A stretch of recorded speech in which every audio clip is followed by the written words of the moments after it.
Hello, listener. Welcome to Political Bedlam. I'm sitting here with Cass. Reese is on another Florida trip, or I guess the same Florida trip that he almost took, and then his girlfriend nearly chopped her hand off. Chopping your hand off will do that. It'll delay vacations. At the very least, it'll delay vacations. What's one of the biggest side effects, actually. So I'm glad they finally got to go. Wynn's family lives down there, so beach and family. Could be a double-edged sword, but I think she likes her family, so... That's a rare combination. Yes. Florida and liking your family. Right. You know what? More power to her. Exactly.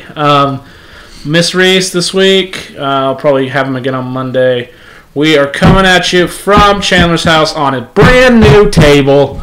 Let me tell you, ladies and gentlemen, this table is just the finest craftsmanship I've seen this side of the Mississippi. Dare I say it's as crisp and refreshing as RC Cola. Let's get into it early. No, I want to just start out by saying, last week I got really into RC Cola, and some of you messaged me. No one messaged me. No one knows I exist. But some of you messaged me and were like, RC Cola's not that good. What are you, crazy? Try Coke. No. Ladies and gentlemen, I am 100% honest when I say RC is the cola of the past and it's the cola of the future. Let's always remember that we can have our choice of soda, at the very least. So choose different. Choose RC. Yeah, we can have a fun little segue there. Sorry, the awkward audio was me squeezing past Cass in this narrow little room to get my phone. Whenever you need to leave the room, an RC rant is ready. True. An RC Cola rant. Well, can you at least be grateful for capitalism because of RC Cola? Or do you think it would have been invented in a non-capitalist system? There would have been a soda called People's Cola. It would be the only cola, and sometimes the truck would bring People's Cola, sometimes it would bring vodka, and you drank what they brought. I would say, though, the part of the reason that RC is so good is because Pepsi and Coke were out, and they were like, well, let's make something that's a little bit better than both of these. I think the competition is what made RC Cola superior. But we might beg to differ on that. Cass, we're going to have a mellow, chill sesh. Yeah, you know what? I'm not feeling the bedlam tonight. I'm feeling love. I'm feeling like the Red River. We're going to swim across, and we're going to shake hands. Not in the middle, because it's not theirs, it's ours, as we learned 2 weeks ago. Yeah, thank you. Thank you. Shout out to Tim. Yep. I was starting to watch Ant-Man. Well, half starting to watch Ant-Man. I was also playing Call of Duty and screaming at the screen. So you just left the theater? That's crazy. Yeah, just left the theater. I've been playing Call of Duty inside of it. It was awesome. It's one of those new movie theaters that allows you to play. Can we just pause for a second? What if they had been called video theaters? Why aren't they called video theaters? I mean, obviously because they were called movie theaters, but... I think there's also a difference between movies and videos. They're colloquially the same now, but... Right, a video is the medium. A film is what you do with the medium. Although I guess film is a medium too, but video is the... Like anything on a screen? It's the hardware. Yeah, okay. Yeah. I just left the video theater. I was playing Call of Duty inside the video theater. Other guests around me were not happy. There was one boy looking over my shoulder that was admiring my kill count. Shout out to you. But yeah, we're here. I only had one topic we might butt heads on, though. I think we may agree on it. Let's find out. America's favorite vitamin salesman has been struck a major blow this week. And if you guys didn't hear, our friend of the pod, Alex Jones, has been removed from Apple News and from Facebook. And by Alex Jones, I of course mean his outlet InfoWars, which is comprised of more than just him, but he is definitely the flagship of it. It also includes a person who is just wrongfully attractive, I think, in your book, Paul Joseph Watson. You mentioned... Let's be honest. Is it a hate? Like, I mean, I can see how he's a good-looking man, but I mean, I'm not the one who is like, I guess opinion really counts on that. No, we're looking up at a picture of him right now. I thought you said it. No, I said that about someone else. Well, you sure wasn't him? Yeah, I'm positive. Okay, no, I get it. He's not unattractive. I don't know who this is. He's been described as an alt-right by multiple... Yeah, no. He's like the kind of the second in command of InfoWars. He's from Britain. Dear. Oh, I know who this is. Yeah, you know. I'm sorry. I don't know why I was pretending I didn't. No, I was talking about someone else who I'm not going to say their name on this podcast because they also don't have a platform and I don't want to give them attention. Was it Richard Spencer? Because I can't imagine it being Richard Spencer. No, Richard Spencer is the devil incarnate. Yeah, and I don't think he'd be attractive either. I mean, he's not hideously unattractive, but he's not one of the ones you'd be like, I hate myself for saying he's attractive. Let me just put it this way. I can find someone who's straight objectively attractive, but I'm not attracted to straight people. Right. That's the only hint I'm going to give. You can fill in the blanks. Well, you heard it here, folks. Cass has a man crush on Ben Shapiro. That's not at all. Good Lord, help us all. I think you could have picked a little bit better person on our side of the aisle, but I mean, hey, I'll get you a Ben Shapiro shirt. When's your birthday? We passed it, I think, a couple months ago. Sure, you know what? No, it's... Half birthday. When's your half birthday? It is March 48th.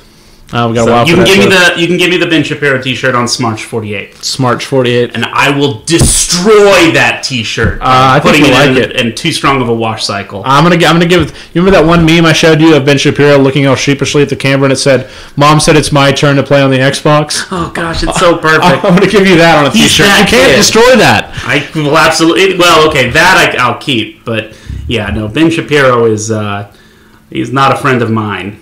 Yeah, well, he might be a saint of yours. But he's not a saint of mine. We don't have saints on my side. That's your side of the religious aisle. But he is a friend of the pod.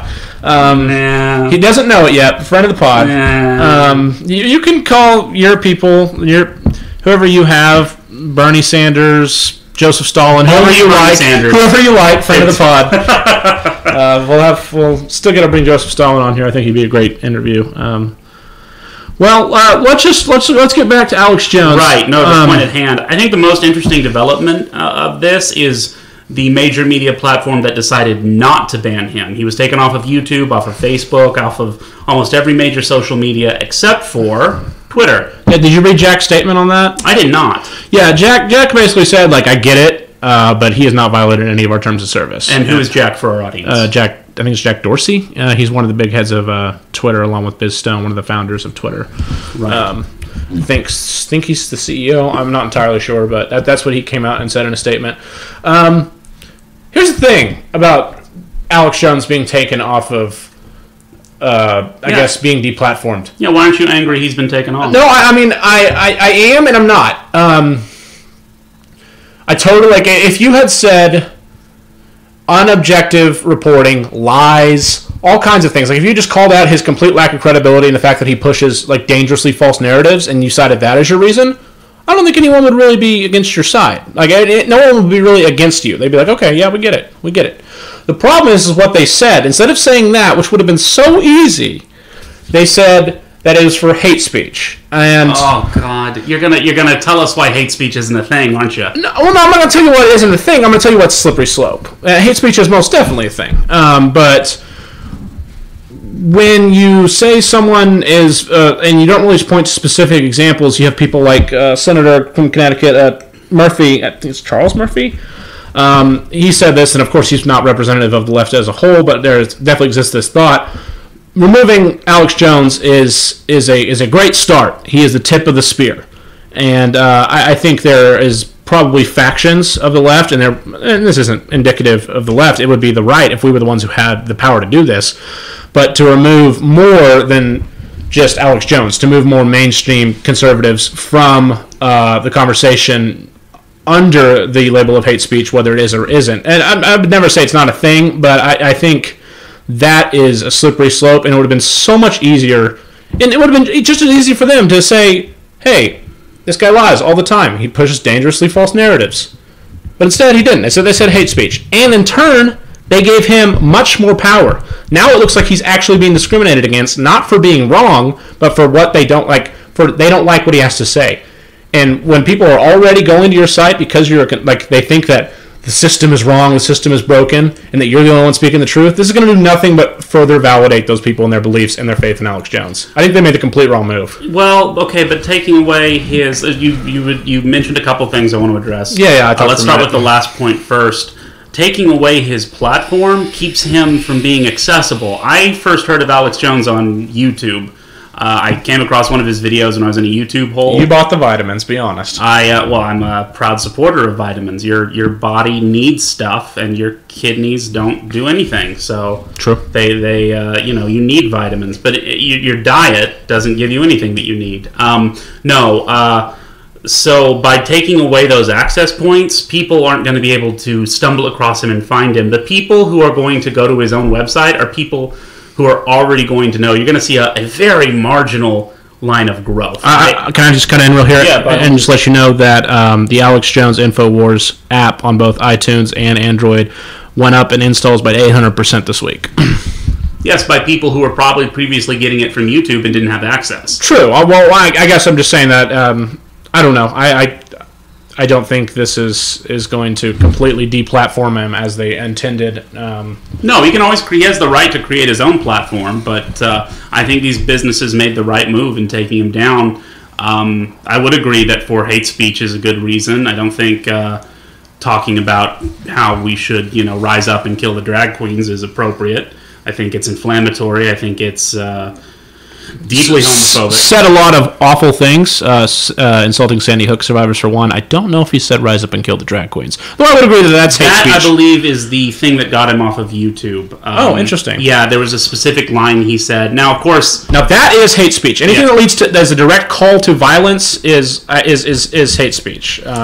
It's when you, I guess, progress further from there and you say it's not just tied to physical violence, that it kind of starts to infringe into free speech. Your thoughts? Well, I find Alex Jones so fascinating because I guess I live in a bubble, and it's not a liberal leftist bubble as you might think. It's a bubble of tone, and watching him is just the most asinine thing I've ever seen. He is a clown to the highest degree, and I don't even know how anyone could take him seriously, right wing, left wing, unless you are certifiable. But that's, clearly there are people who do. So it's a wake up call to see him be talked about on national platforms to me, because I thought better of people. And again, it's not because he's right-leaning. I don't even think calling him right-leaning is appropriate. I don't know what he leans, yeah. Yeah, he's nuts. He's a Trumper, but only sometimes. He got really mad when Trump bombed... not Trump. That's not how it works. I know that's not how it works. I'm being jocular. But not jocular. I'm being colloquial. That's not even the right word. But he was really praising Trump when the administration bombed Syria, and he got really angry. Not praising. He got really angry when they bombed Syria. Okay, I might need some water. But you can listen to all of that. Don't edit it to make me say something I didn't. Or to cut all that down into just, I approve of Alex Jones. I approve of Alex Jones, which is in there. You can make it work. He's just, I find him baffling, and I guess that's naive on my part. But, I grew up in a household where we drove to Oklahoma City, and I heard Rush Limbaugh for 2 hours at a time. So I thought I was pretty used to bombast, but Alex Jones is just beyond me, and I'm glad he's gone, and this is only going to hurt him. This is not going to help him make money. You're going to see him fade off into obscurity, I guarantee it. Unless, barring something bizarre, but yeah, that's the way I see it. Well, I'm going to go ahead and pause, and we're going to get Cass a drink of RC Cola. We don't really have RC Cola. I only have water. I'm sorry. No. Okay, we've gotten Cass some water. I am hydrated. He is super hydrated right now. I can already see the sweat beads forming. His body just has too much water and doesn't know what to do with Precipitation is the sign of a healthy man. True. Well, to your last point, I don't think he is necessarily going to go away, or at least not as quickly as people are hoping. I think the people who really seek out the Infowars.com, because you have to seek it out. Like, you have to see it. If I lived in another state, I might have more in the middle or leftist friends, but I live here, so I have a lot of friends on the right. I don't know anybody who listens to Alex Jones. And I know a lot of people. I know some people who are pretty far right, and they don't listen to Alex Jones. I don't know exactly. Again, the right-left paradigm doesn't really work for him. He's on the right now because he's a Trumper, but he's not. It just doesn't work. Sorry. Yeah, no, you're right. I don't know who his audience is. I think whoever it is will continue to support and listen to him. I think that for at least the next couple of months, this will fuel the fire of we're speaking the truth and they're trying to block us, and then that act will get tired. If we were to apply a right-left paradigm to Alex Jones, who do you think is his left-wing equivalent? No one like as near as prominent as him comes to mind. There are some people, not even names I can remember, that just far fringe Green Party kind of that I could consider that, but I mean not even really in the same way. No one really off the top of my head. I'm imagining a left-wing anti-vaxxer type. Yeah, that's what I'm picturing. Yeah, but like crazier. Right. Yeah. No. There's really not one that I can think of. I don't know. It's interesting. He's already been in contact with me. I'm going to be taking his place. Next podcast, you'll be seeing me shirtless advertising for vitamins. Cass, congratulations! Thank you, Chandler. Cass. I want you to get in on it. Yeah, we're gonna. This podcast next week will be brought to you by Super Male Vitality, and it's going to be great. That's wonderful. I'm going to do a lot of research into Super Male Vitality, and Please. Sorry, RC. Next week you are going to be dethroned by Power Vitamins. I've been told that if you take your Super Male Vitality with RC Cola, it doubles effect. Well, that's just science. Yeah, it's just science. Let's pivot. Still have a discussion. Probably going to disagree on this a little bit too, but it's a little bit more lighthearted. Did you hear about the new announcement in the world of the Oscars? Oh my god! Yes. Yeah. It's the dumbest thing I've ever heard. Yeah. Go ahead and tell our listeners what's going on. Well, in a very blatant effort to increase viewership, the Oscars has added a new category called Most Popular Film. And it is just a slap in the face to anyone who gets nominated for that category, because they're basically saying, we don't think your film is good, but the rubes who pay you money think it is.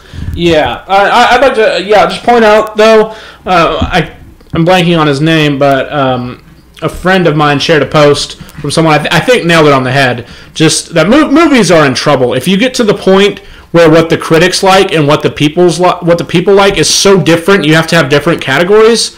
Movies may be close to dead, or at least changing. Like that is not a good sign for the art form at all. Well, it's not a good sign for the distribution of the art form. However, I would push back and say that movies themselves are just as good now, if not better than they ever have been. The problem is we are not. There's a marketability issue with some of these smaller films. If I may take us back in time to the 1970s. Okay, you can. Thank you. I appreciate that. I will reciprocate the favor in the future. We had the movie The Graduate released, and this was the pinnacle of what was called New Hollywood at the time. It was artistic, it was brilliant, it was thought-provoking, it was beautifully shot, it was technically gorgeous. And then not too long after, we had movies like Jaws and Star Wars come out. Now, I'm not saying that those are bad movies. Those are excellent movies. But the appetite shifted, and Hollywood realized people will pay a lot more money to see these movies a lot more times because there's spectacle involved. And that's when the shift happened.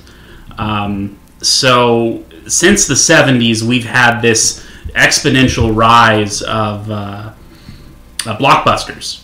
We've seen the most beautiful spectacles we've ever seen on the screen. Avatar being the movie that no one remembers. Oh yeah. There's my Archer ringtone. Hold on one second. Right. Hey, baby, can I call you back? We're doing a podcast. Sorry, babe. All right, love you. All right, bye. You got to hear a little bit of a phone call from my life and my awesome Archer ringtone. I'm just going to keep all that in because it's a great song. Mulatto it's not a bad song. I don't hate it. Mulatto butts. Yeah. They are good. So what we're seeing now is just kind of late-stage blockbuster. if I may steal a term from my leftist friends, people are getting that. Well, you know what? They're not though. People are always saying, "Oh, the superhero movie's going away," or "The blockbuster is not sustainable," but they keep making more and more money. I was saying in 2011, 2012, that was a bubble that was going to burst, and here we are in 2018, and I'm looking forward to seeing new ones. So. Yeah, exactly. There's room for both. So see what you like, because you know how you decide what the most popular film of the year is? You look at the box office. If they pick anything except for the highest grossing film of the year, it's just further proof that the Oscars is a tone-deaf, elitist organization that doesn't matter. And they don't matter. They've never mattered. It's always just been a fun ceremony that gets overbloated. The Oscars isn't some, religion. It's not some legal system. It's just a bunch of rich people wanted to feel rich one night, and they wanted to create power in the Hollywood system in Los Angeles, and they did. And it's fun. We all watch the show, or we don't, and our lives go on. It's not a big deal, but gosh, it's fun to watch and make fun of. Yeah, oh, for sure. So, I'm sorry. No, you're fine. No, yeah, that's something you knew a lot more about than I did. I just enjoy watching actors take themselves way too seriously. I like explosions. All that too. When it comes to my movies, yeah, I like that. But I love a good. I can hate watch the Oscars. Yeah, no, I get excited about the Oscars if there's a film I like, because it is nice to see a film you like get recognition. Like I'm a huge Danny Boyle fan. He's my favorite director, and when Slumdog Millionaire was nominated for Best Picture, I was like religiously involved in the Oscars, and it won, and I haven't cared since. If you care, you care. Great, enjoy it. If you don't, don't. Well, there's been backlash from a lot of people on the right talking about how the ones that are picked as Best Picture each year are always just are like what can be the most SJW. I've heard that a bunch of times in the conservative circles. There may be a little bit of validity to that, but about every other one, I enjoy it as a film, regardless of if it has more progressive tropes or not. Didn't really care for Shape of Water. Really liked Spotlight. I thought Spotlight was excellent. Did you see that? I haven't seen Spotlight yet. I think it won not last year, but the year before. Wait, Spotlight, that's the one about the Catholic Church? Yes. I'm sorry, I have seen Spotlight. Excellent, it was brilliant. Film. Mark Ruffalo is the man. Not Val Kilmer. Michael Keaton is excellent in that movie. Yes, he is. Yes, he is. That movie is just a great, like, if you're into the art of acting, it's a beautiful film because everyone has to be so subtle. Yeah, there's a lot of subtlety to that film. Yeah, and it was a great cast. They just play average people, like average reporters. Like, they just do such a great job. And it's a really interesting. If you don't leave that film angry, you weren't paying attention. Spotlight's great. I haven't seen The Shape of Water yet. That's high on my list. I just didn't make it last year. The plot of it is, right? Yes. I've heard it referred to as Grinding Nemo, which I thought was pretty funny. That's disgusting. But fair. Fair. The plot is essentially a mute woman falls in love with a fish person. So, like, think The Creature from the Black Lagoon, and then don't think anymore, because that's what it is, and it's it's Grinding Nemo. This is the future that liberals want, and I'm here for it. It's I don't think it's inherently harmful. It's just it's not really for me. It's not really for me. Hey, he turns back into a human at the end. Yeah, and she's like, okay, why not? Yeah, she might have had some things going on. Yeah, in the cartoon, she looks at him, and you can tell in her face, she's like, do I still want this? I was into the Beast part. Yeah, no. Yeah. I think that's understandable. And the new one, she asked him to grow a beard. So, yeah, no, I mean, this... Oh, that's right, she did at the end, didn't she? She yeah. We grow a beard. Oh, yeah, that was... I forgot about that. So, The Shape of Water is, if you will, a tale as old as time. yeah. I'm tale proud of that as one. old as time under the sea.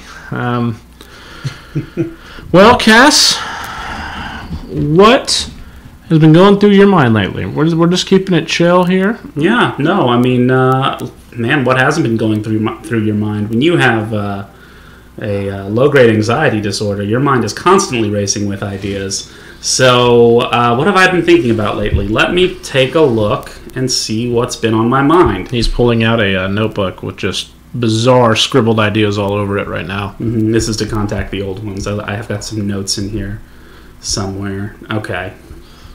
We're pulling up the Facebook feed. I can't even talk. The Facebook feed. Are they really bringing Frasier back? Did I hear that? They are talking about it. They are in early pre-production. I don't think any of the cast is signed on. They are basically workshopping it. Well, is Martin dead? Yes. I thought so. He passed away this year. And that's so sad. I've blown through that show ever since you talked. I'm on like season 9 now. I've blown through it. I love Frasier. Oh, he's the best. It's a great show because it's timeless. But yeah, Marty Crane, portrayed by John Mahoney. Little known fact, gay actor. Oh, I didn't know that. Also British. Oh, really? I know. Fascinating. Right? The second one is somehow more shocking. Yeah, the second one is definitely more shocking. Let's see. Yeah.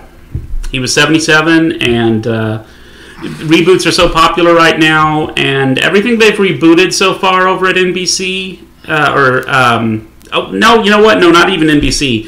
Most of the reboots that have occurred have been fairly controversial. Let's look at the two big ones. Will and Grace, which in and of itself is not controversial, but it is of a time when it was. And you were saying Roseanne as well. Sorry, yeah, Roseanne was controversial for other reasons that Will and Grace wasn't. Will and Grace is controversial by design. Roseanne was controversial for a whole host of other reasons. Mostly related to Roseanne.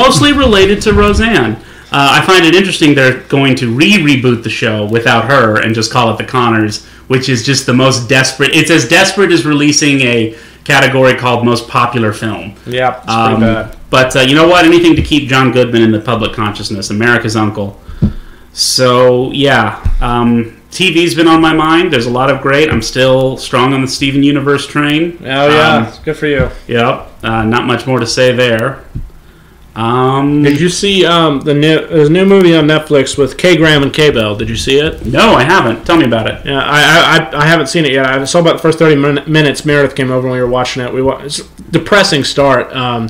Kristen Bell plays a woman who I think gets left at the altar, and then her estranged dad, who she hadn't seen since she was 4, Kelsey Grammer, comes in. Yes, it looks good. It looks fantastic. May and Matt are really excited to watch that.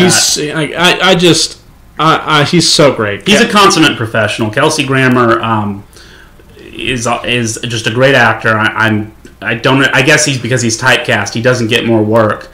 But he is also an alcoholic, and on the set of Frasier, he would come in belligerently drunk, and as soon as they said action, he would snap out of it, and he would be Frasier Crane. He was no longer Kelsey Grammer, and as soon as they said cut, he was just a blubbering mess. Do you want to hear something interesting? I read about this today on Cracked, you know Cracked.com? I've heard of Cracked. Great humor site. I was talking about brands or TV shows that almost didn't go the way that they went and are almost turned into total disasters. Have you heard the original pitches for Frasier? Disgusting. It sounds bizarre. Awful. Well, originally it wasn't supposed to be a spin-off. No, it wasn't. It was nonsense. Yeah, they took his character and he wanted to be this like eccentric billionaire who was like disabled and lived at the top of the penthouse, and just everyone waited on him hand and foot. It didn't even sound. I don't know if it was intended to be a comedy, but the only other character I know from that show who made it was Daphne. She was originally going to be Latina. Yeah, that's right. That was going to be the main source of friction. And they would be fighting. And they wanted to call. They called her. Of course, this was the '90s, and they had to have this and everything. The sassy Latina. That was the thing that stuck out a lot. Oh dear, how far we've come. Right. Yeah. So it was a completely different show, and I'm glad we got what we got. Much better. Oh, much better. Well, talking about K. Graham, I mean, there's no man I would rather rip off a Baskin Robbins with than Kelsey Grammer. No man in the world.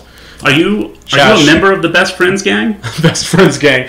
This is a shout out to those of you who watch 30 Rock. If you haven't watched 30 Rock and you say you are a fan of comedy, you're missing out on one of the greatest comedies that's been on TV and probably ever. I would say ever. What makes 30 Rock so great, I mean, the writing, obviously, but it remains consistent throughout its entire run. Very few other shows have that kind of consistency. I mean, Frasier even had bad seasons. Even Frasier. So keep that in mind when you're watching and just taking in 30 Rock. Have you heard about 30 Rock's original premise? No, I've not. It was originally supposed to be a show about a newsroom on a cable network, and Alec Baldwin's character was going to be a Bill O'Reilly type. Oh, no, it does not sound good. Terrible. And then Lorne Michaels told Tina, no, don't do that. Do what you know. And so it became SNL the show. Yep. Based around a fictitious version of quasi SNL. It's fantastic. Tracy Morgan's amazing in it. Of course, I almost called her Liz Lemon. Tina Fey is great in it. Alec Baldwin is my favorite character, and he's not yours. You don't get to quote him. You get. We were texting this week, and Cass quoted him, and he's not Cass's. Real life Alec Baldwin belongs to you. So I can quote real life Alec Baldwin? Yes, you cannot quote Jack Donaghy, who's Alec Baldwin's character. I can't quote Alec Baldwin on this show. We'll get the little E mark by our podcast. Yeah, well, true, but that's who you get. We get Jack Donaghy. Jack Donaghy is just this absurd, conservative tycoon stereotype that just I think he's the funniest character on the show, but there are a lot of contenders for that role. Yeah, no, it's nearly perfect. So Tracy Morgan has just so many 1 or 2 liner jokes that are just so clever, and he apparently wrote them himself. Well, then another thing about Tracy Morgan is, as an actor, he is making choices. You can tell. Everyone thinks he just shows up and acts weird, and that's a part of his appeal. But he is making choices, and they are good choices. He's an excellent actor, and I know I'm not supposed to like him because he's an awful person, but I don't care. He's a wonderful person. He's an awful person? What happened? He said some terrible things about... Is he anti-trans? Or did I hear that was somebody else? No, I don't think he's anti-trans. I don't think he's anti-gay. I don't think he's anti-anything. I think he's made some jokes that are not PC. At the expense of whom? A bunch of different people. Gays were the ones that got him in trouble, but and that brings us something interesting. I don't really know much about it. I do know that this was endemic to a lot of black comedians in the 90s. I don't know. It seems like that's something that they joke about a lot in the 90s. Eddie Murphy had a couple of bits about it, ironically.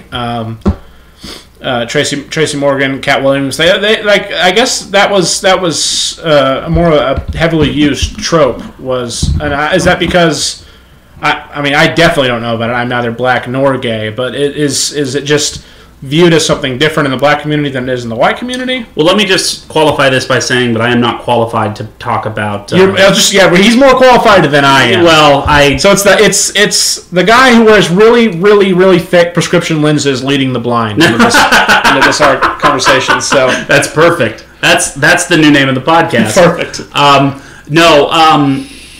There is a certain relationship, to my understanding, that the black community has with homophobia. I don't know it. I'm not a member of that community, and I cannot speak to it. But I know it is something worth investigating and looking into. It is inherently different than my experience. And I would secondly say that I think a lot of comedians, not just, I don't think it's a black thing. It's not explicitly black, but I brought it up just because the prominent ones I could think of in the 90s had all had jokes about it.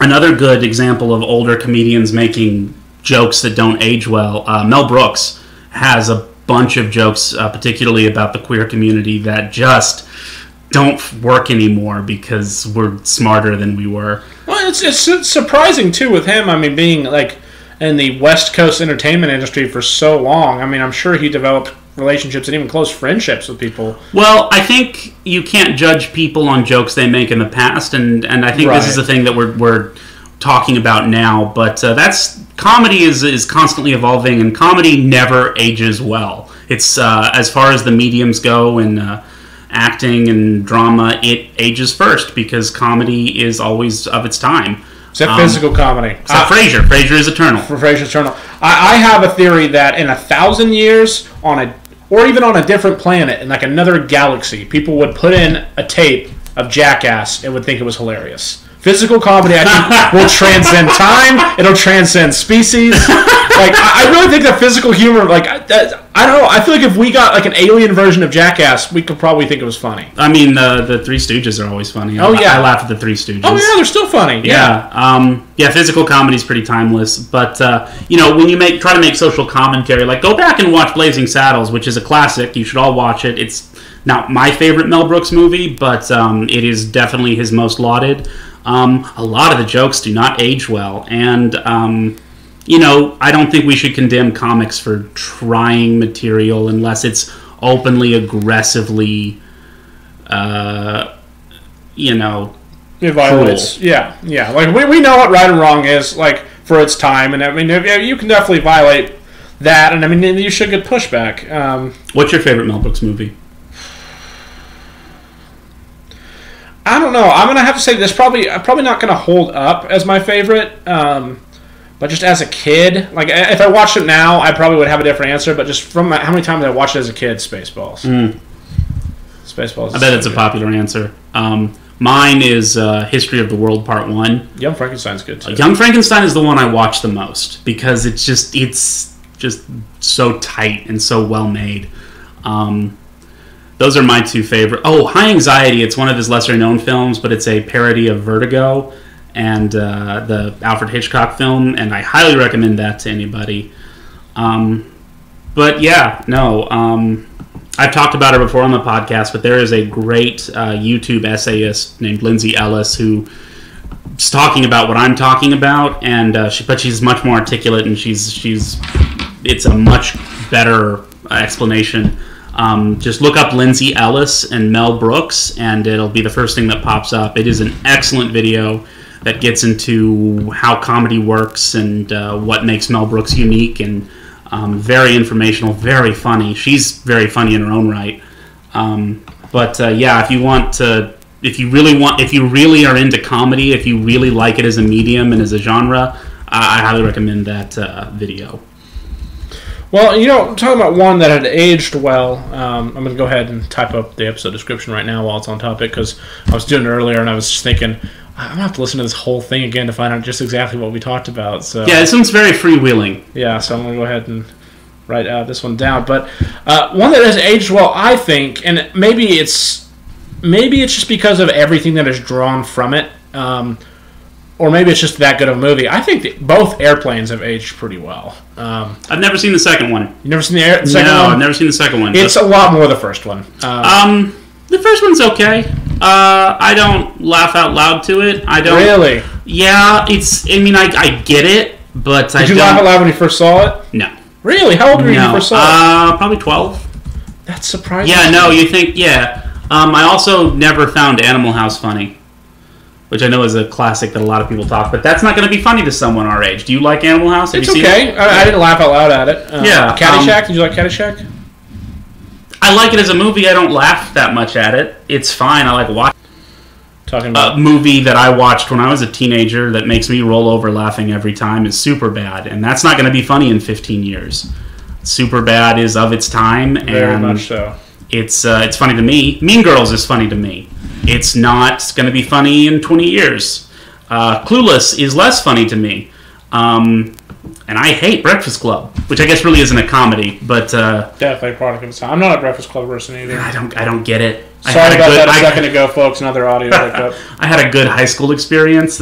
My partner says the reason I don't like Breakfast Club is because I was the bully in high school. So I don't think that's true. People who are listening to this from high school, write in. Was I mean to you? Let me know. I'll apologize. I was told the other day that our friend of the pod, hadn't been on the pod yet, still trying to work this out, Lacey, she ran into a couple people that knew me in high school that went off about how mean I was. Which I believe it. I believe really it, Chandler. Didn't really surprise me much. Was fairly cruel and mean in high school.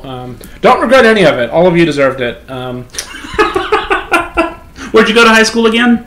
I went to OCS. OCS? Okay, yeah. I've got family that goes there. Okay, I just looked this up just because I saw it the other day, and it blew my mind. It was amazing. Have you seen that Futile and Stupid Gesture on Netflix? No, I haven't. Okay, it's about Doug Kenny, the creator of National Lampoon, and therefore... Oh, I've heard about that. It's got Will Forte, and he plays like a young Doug Kenny. It's fascinating. It's fascinating. Got guy was a mess, but the guy was also responsible for a lot of great movies. A lot of those movies that you just named, actually.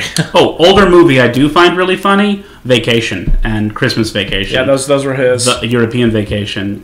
Vegas Vacation isn't good. So, yeah. Which that's why I thought of it. You said Lampoon, which is, of course, the... Anyway. But, yeah. So, what are some older comedies that I find funny? 7 Year Itch with Marilyn Monroe is classic. I laugh at that. I laugh at I Love Lucy. A lot of that's physical comedy, though, and I think it's broader. And do you like 9 to 5? I've never seen 9 to 5. Oh my God. I know. Yeah, Lily Tomlin, Dolly Parton are fantastic. Love me some Lily Tomlin. Yeah, she's very funny. Did you watch Grace and Frankie? I've watched the first season and a half, and I really like it. I liked Grace and Frankie too. Yeah, I mean, obviously, I don't like it enough to finish it, but it wasn't my type of show. But it was unique in the way that it wasn't my type of show. But I still sat there thinking, this is good and this is funny. Yeah, no, this is watching that is just like you're watching professionals do their craft, and it's kind of like when you go to the fair and you see a blacksmith. You don't like watching it, but you really appreciate watching it. Yeah. Of course, I do like Grace and Frankie, but I got professionals doing their craft. Yeah, no, very good. Jane Fonda, your favorite, I'm assuming. I love Hannah with Jane. She's awesome.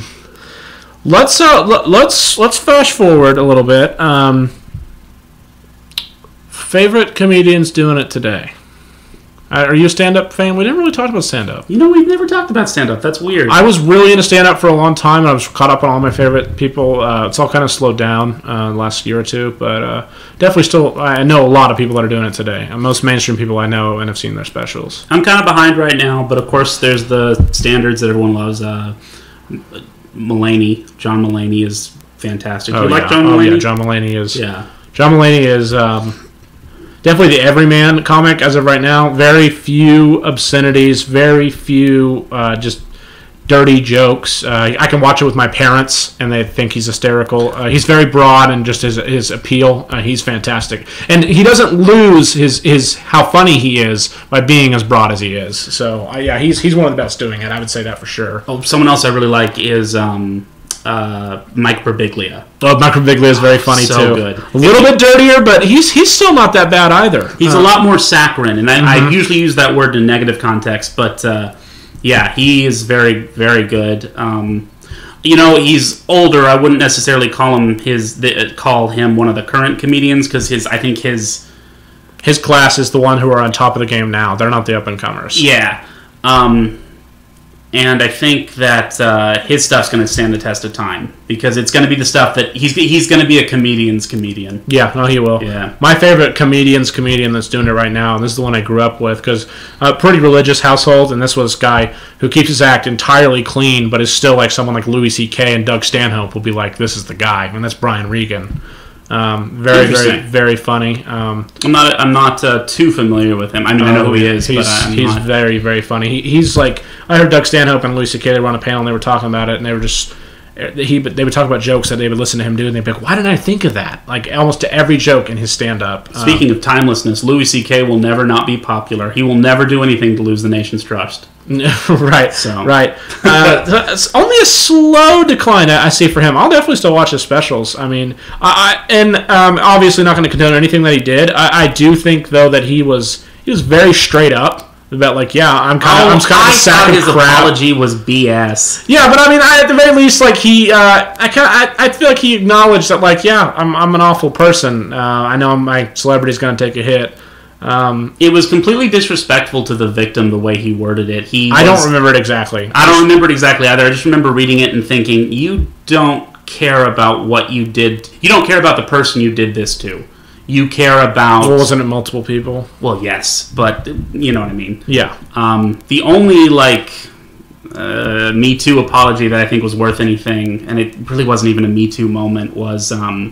Don't say Dan Harmon. Oh, okay, thank God. Who'd you think I was going to say? I thought you were going to say Bill Clinton for a second. I was about to slap you so hard. Bill Clinton, we have to reconcile his place in history because he did terrible things, and we've tried to brush it under the rug. He wasn't great, but he wasn't a bad president. He was average to above average, in my opinion. I think he crested on the just kind of surfed his way along the .com bubble. But he didn't do anything, which is fine. Sometimes maybe that's what a president should do, is nothing. But, people will remember... He left the country a little bit better than he found it economically. Yeah, just a little bit better. He will be remembered as the man who had an affair and got impeached. This is weird. You're defending Bill Clinton, and I'm... Shout out to Monica. We know you're listening. Well, okay, Melania. Oh, my gosh. That's the character for a skit right there. Melania.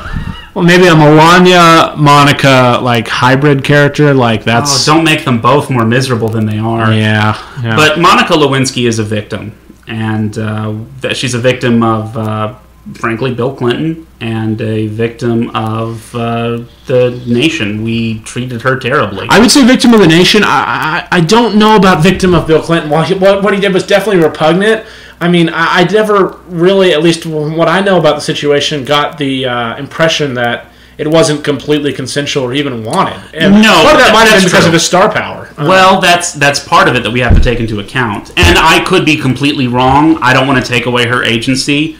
But I would imagine that if the president asked you or was coming on to you, you are going to respond because that is the most powerful man in the world.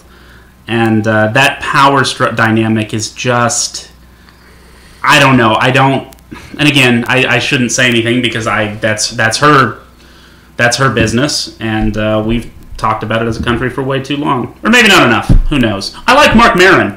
He's probably my favorite comic. Oh, I like Mark Maron too. That's funny because I don't necessarily like Mark Maron as a comic. I like Mike Maron as just a personality. I think his I can see why you like him. Yeah. Just knowing you. Yeah. And his comedy's funny. His comedy for me is a little bit too neurotic and anxious for me to really, really, really like. But I love hearing him do interviews. I love him as a person. I love his IFC show. He's his show is amazing. He is an incredible interviewer, and I'm so glad that later in his life he got to, get the recognition. True redemption story. He found his place. Yes, he did. I love that neurotic stuff that he does. Yeah. That's totally my jam. Also, that's probably partially because you identify with it a little bit. I very much identify with Mark Maron. I'm probably not as messed up as he is, but I definitely have the same kind of neuroses. They just haven't been exacerbated by all the horrible, bizarre things that have happened in his life. Right. Also, he's fairly attractive, and Matt, my partner, is going to age into him very nicely. Oh, that's that. Yeah. I never thought of it that way. Yeah, I could see that. I definitely could see that. Lighter hair, or do you think Matt's hair is going to darken a little bit? It's going to darken. It's going to darken before it Probably goes. Not that dark. Not that dark. Close-ish. Yeah. I mean, he's not going to look exactly I've like never Mark seen him Maron. with I probably have seen him with a little bit of facial hair, but I've never seen him with a good amount of facial hair. His problem is, and Matt, I love you, but he has a fantastic beard, but the interim between clean shaven and beard is gnarly. No, yeah, this is going to... Blonde people don't really do well. You can. Your beard is looking pretty good right now. It looks okay. Well, you've trimmed it very well. Well, thank you. And I really appreciate that. I've got a problem. I did it for you. You know what? And I appreciate it. Because I've been on this rant before, but a lot of you have beards and you shouldn't. Trim your beard. Anyway. Yeah, no, and this isn't obviously for all people, but a lot of people with blonde hair, it comes in pretty patchy. So it's also slow to grow. My little brother is blonde, and he's one of the few people that can grow just this monster beard. But his problem is he doesn't trim it. Watson, if you're listening, I know you're not. Trim your beard. He's also got a great head of hair. He's got a fantastic head of hair, and it makes me so angry. My older brother, Russell, he can grow a fantastic beard. He's a redhead, and so it's so full and thick, and it meets everywhere. Like my mustache doesn't meet my beard, so I can grow a really sick goatee. But you shave off the soul patch, and I just have the mustache. I look frightening. And when I have the full beard, it's okay, but my goatee is on point.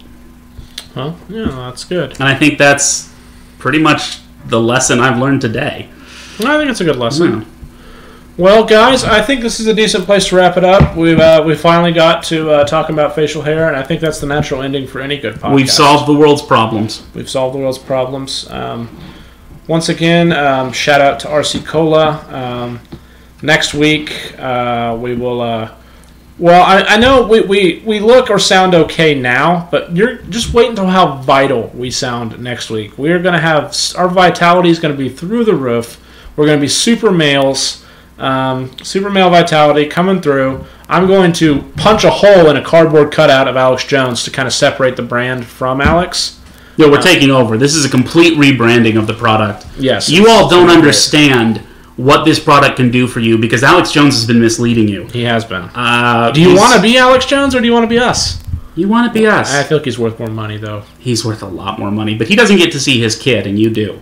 That's right. Yeah, that's right. And I love your kid. I'm so glad I've met your child. She's wonderful. She's so precious. Yeah, she's with the babysitter tonight. They came and got her just before you pulled up.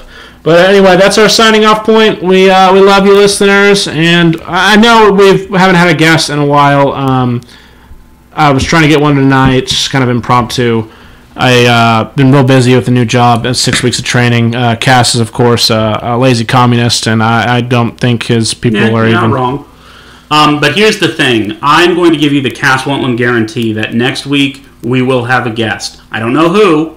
I don't know if they're going to have anything good to say, but they will be here. Chandler, I'm going to bring someone. Okay. All right. We'll see you next week. Done. Cass and his homeless person, or whoever he hires. Just yeah. text to Craigslist. Yeah. Who wants to be on a podcast? Please don't bring that person to my house. As interesting as that would be. I'm going to bring a Craigslist person to your house. Oh, my gosh. If we had a studio, like out or like an office space, I would absolutely say do that just because I would want to talk to this person who answered a Craigslist ad. But anyway, we're out. See you guys. Later.